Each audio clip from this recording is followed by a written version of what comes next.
I'm not going to spend much time on work. And don't look shocked. It's not that I don't think it's tremendously important, because it is. We've got to accept responsibility. We've got to accept the fact that we've got to perform. And as I tell the kids all over America today, now's the best time you'll ever have in life to get ahead. Now's the most opportune time in America that it has ever been to get ahead.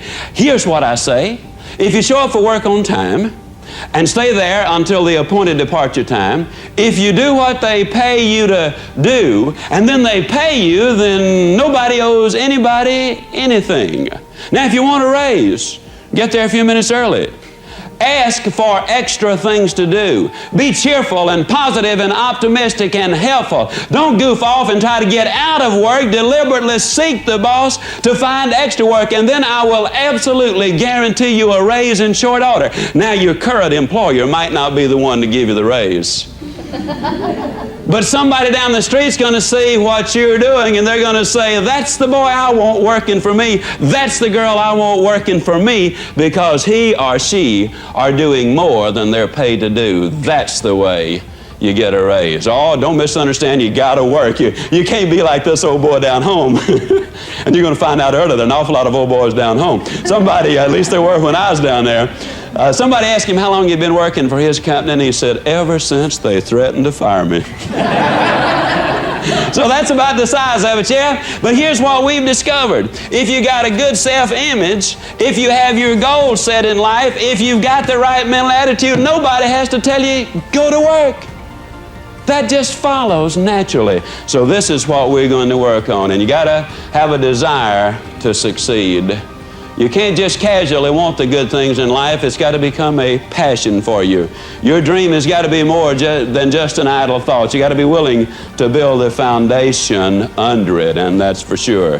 Now, we're going to be taking these steps, and quite obviously, ladies and gentlemen, I believe that these steps are what is necessary. But let me identify to you what one of the major problems in America is. One of the problems is, you see, we have said to people, all of these things are available.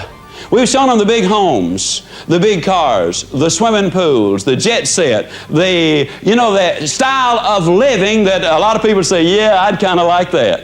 And then on the other side of the ledger, we have said everybody not only can get these things, but everybody deserves these things. America is a rich and affluent land, and everybody can get them. Then we have another segment of society that says that crime is caused by poverty, with one segment saying you deserve these things and you ought to have them, and another segment saying that crime is caused by poverty. We subliminally, subconsciously plant a thought. Don't wait to get it.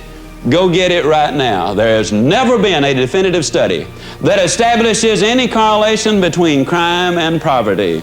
During the Great Depression, the crime rate was much lower in 1939 than it was in 1930, at the end of a decade of the roughest depression our country has ever had.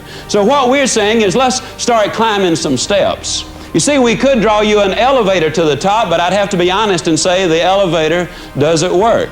You're going to have to start taking these steps, and you're going to have to take them one at a time. But I've discovered that people don't mind taking the steps. If you tell them where they are, show them how many there are, and then tell them exactly how to climb the steps. But you see, you gotta climb the steps. You can't skip them.